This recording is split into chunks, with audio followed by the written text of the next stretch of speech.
In today's episode, let's talk about the most dangerous AI use case ever. And I mean ever. For those who don't remember or never read it, in George Orwell's 1984, there was a whole section of the book that talked about rewriting history.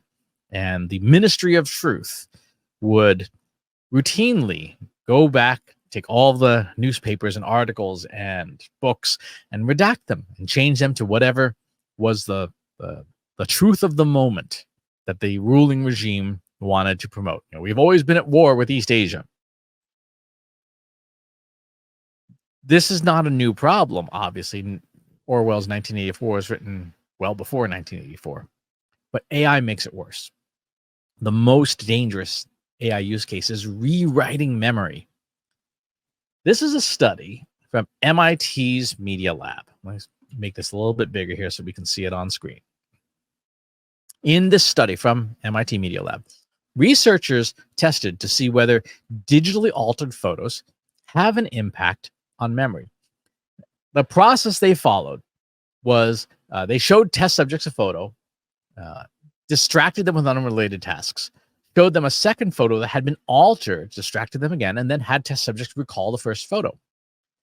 The results were scary. AI manipulation of photos more than doubled the false recall of memories that didn't happen. AI-generated content was able to implant false memories in test subjects of events that didn't happen. We can see here, the first example, this was a case where some editing occurred, and the AI edited image is what's stuck in people's heads. In the second example, things were removed from the background of the photo, and then people recalled the photo with those things removed. And you can see the implications of something like this. Now, to be clear, digital alteration of photos is decades old, right? Photoshop made its debut in the Reagan administration 37 years ago. But generative AI tools, particularly those built into Photoshop today, as well as DALL-E and the Midjourney, all these tools make it faster, easier, cheaper, and simpler to rewrite reality, to mass rewrite content, because you don't need to be a Photoshop expert. You can just highlight the area and tell it with a prompt, here's what I want you to change. Here's why this is a problem, in case it wasn't obvious. There are countless authoritarian leaders around the world that would love nothing more than to rewrite history to their benefit, to vilify their current enemies and change how people remember the past. And these tools and techniques allow them to do that by changing the materials easily at scale. They can change how people recall it. You can look at it for people who lived through those events. If you change the data, they will recall it incorrectly. Now, we should be equally clear that there are very valid use cases for rewriting history, particularly at the personal level. Maybe someone who has had terrible experiences in a relationship or a friendship or a family dynamic might want to remember things differently, remove triggering people or objects or scenes from their personal histories. That's a valid use case for the technology. There's a therapeutic use case for the technology. But as with all technology, this capability is now out in the world, and it is amoral, which means it has no intrinsic morality. The technology exists. You can't put the genie back in the bottle. So how we use the technology is contingent on the user's personal and societal moral compass. And let's face it, that's not going so well these days. So what do we do about this? How do we prevent history from being rewritten by unscrupulous politicians and leaders or authoritarians or whoever? Well, here's the thing. It's impossible to rewrite everything.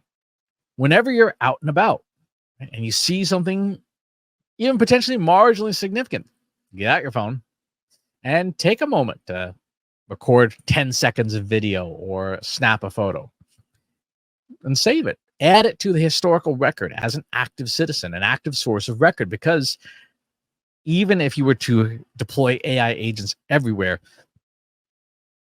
you can't rewrite things you don't have permission to rewrite. And so stuff stored on someone's personal device or on a backup hard drive somewhere, it's going to be real hard to rewrite that.